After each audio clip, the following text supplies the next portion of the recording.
The sun rises over Manila, but this is no ordinary morning. The city's usual hum is replaced by nervous energy. Vendors glance at their phones, faces tight with concern. Unidentified submarine activity near Palawan. Coast Guard reports ghost signals in Reed Bank.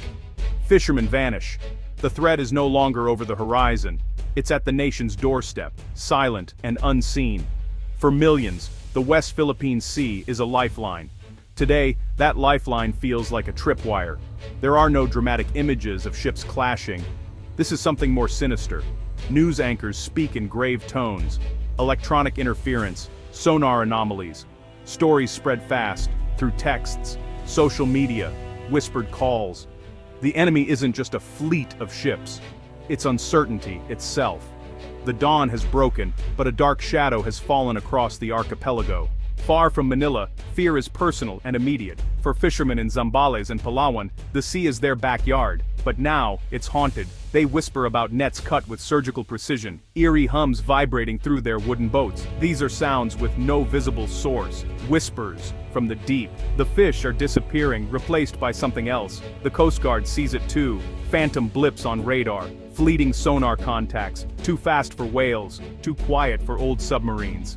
They chase shadows. File reports. But how do you confront an enemy you can't see? The sea has become a one-way mirror. Someone is watching. Fishermen tell of glowing lights beneath the surface at night, GPS systems spinning out of control. One describes a massive, silent force passing under his boat. No wake, no engine, just terror. These men aren't soldiers, they're fathers, husbands, trying to make a living. But now, they're on the front lines of a new kind of war. Their simple boats float atop a high-tech battlefield. Fear changes everything. Many fish closer to shore, earning less. Some give up entirely. The invisible threat has done what visible ships could not, driven them from ancestral grounds without firing a shot. The psychological toll is immense. The sea, once a symbol of freedom, now means danger and loss. For these communities, the superpower standoff isn't abstract. It's an empty net. It's a haunted sea. The strange events in the West Philippine Sea are no accident. They're part of a new, terrifying military strategy. War without declarations, armies, or gunfire. The key players: advanced submarines and autonomous underwater drones designed to be invisible. They map the seabed, listen to communications, track every ship above. China leads this strategy, deploying ultra-quiet submarines and swarms of drones. These machines interfere with signals, test defenses, and create a constant, low-level threat. It's warfare by 1,000 small cuts, exhausting and demoralizing, without open conflict. Russia's role is subtle, but crucial, sharing submarine expertise and stealth tactics. Together, China and Russia turn the West Philippine Sea into a laboratory for 21st century conflict. They test international law and the resolve of the Philippines and its allies. This silent warfare is effective. How do you respond to aggression you can't prove? A fisherman's story, or a phantom sonar blip, isn't a reason for war. The strategy exploits the gray zone between peace and conflict, asserting dominance while maintaining deniability. The goal isn't conquest, it's control. The weapon isn't a missile, but uncertainty. The battlefield is the mind. The Philippine Navy and Coast Guard are brave, but they're fighting ghosts with outdated tools. Their ships are old, their sonar can't detect the most advanced submarines. It's like a neighborhood watch trying to catch expert spies. The technological gap is a canyon. Imagine a patrol captain. A strange contact is reported. The crew is on alert, but the sea is silent. They know they're being watched. This happens day after day, wearing down morale. The conflict extends beyond ships into the electromagnetic spectrum. Chinese and Russian assets jam communications, spoof GPS, isolate patrols, and create chaos. For the Philippines, with limited electronic warfare capability, this is a critical vulnerability.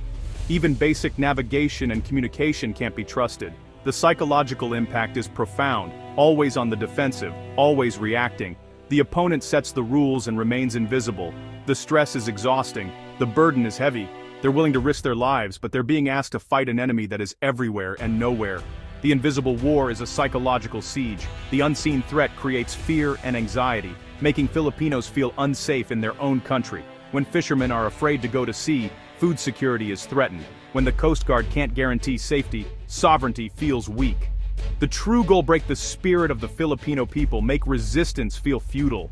The pressure is felt in daily life. Rising fish prices, anxious news, eroding trust. The enemy is in the headlines, the coffee shops, the dinner table. The war is for the hearts and minds of the people. To turn the sea into a source of fear is to attack the nation's soul. The psychological impact is deep, a sense of being trapped by the very waters that once meant freedom. This is modern hybrid warfare. The target is society itself. The aim is to win without firing a shot, by making people believe they've already lost.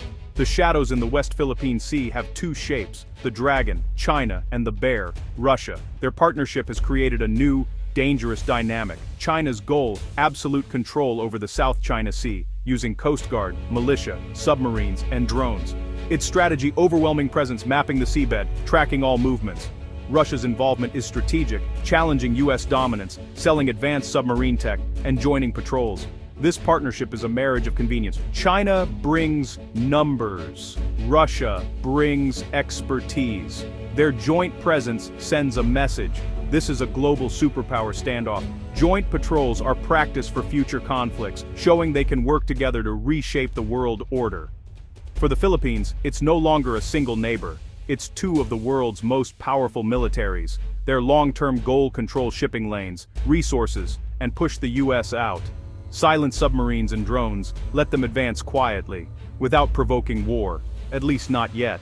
The armed forces of the Philippines faces an impossible task. Decades of fighting on land have left it unprepared for a high-tech threat at sea. Resources are limited, budgets small. The challenge isn't courage, it's capability. The AFP is defending a 21st century frontline with 20th century tools. Leadership faces tough choices: invest in defense or social needs. The Navy and Air Force are stretched thin, patrolling a vast territory with too few ships and aircraft. Every patrol is a gamble. They know they're being tracked, their communications intercepted. The Philippines has few assets to detect, let alone challenge, modern submarines. Responses are often symbolic, not credible. The inability to counter the underwater threat is a source of deep frustration and national vulnerability. Adversaries exploit this weakness. The silent war beneath the waves is a war of nerves, targeting the Filipino psyche. Constant uncertainty and unsettling news create a national mood of anxiety. Psychological warfare erodes confidence in government, military, and the future. Helplessness leads to acceptance of slow loss of sovereignty. Political division grows, some blame leaders, others argue for appeasement. Social media amplifies debates, paralyzing the nation. The aggressor's goal: make the Philippines defeat itself. The erosion of spirit is slow. When fishermen stay home, when youth look abroad, when news is met with resignation. Collective fatigue is dangerous, it's the beginning of surrender. The invisible threat is potent. A visible attack would unite the country, but a creeping threat creates doubt and fear. Confusion is a weapon, isolating individuals and weakening society. The ultimate victory for aggressors: a Philippines that's lost its confidence, unity, and will to defend its rights. The battle is for the nation's spirit. In the face of this invisible threat, the Philippines is not alone. The nation turns to friends and allies, forging a new shield of cooperation. The government knows it can't counter this challenge alone. Priorities shift to intelligence, technology, and partnerships. The alliance with the United States is revitalized, sharing intelligence, joint patrols, advanced anti-submarine capabilities. American presence sends a clear message: the Philippines is not isolated. Japan provides patrol vessels and expertise. Australia joins exercises and training. These partnerships are practical, sharing technology, coordinating patrols, building a common operational picture. This coalition works to make the sea more transparent, exposing unseen aggressors. The web of alliances is the most promising response, countering the technological gap and providing psychological support. It shows Filipinos they're part of a larger community, committed to a free and open Indo-Pacific. The path ahead is difficult, the threat's real, but in unity, there is resolve. The shield is forged not just of steel and technology, but of shared values and determination to defend sovereignty against the shadows.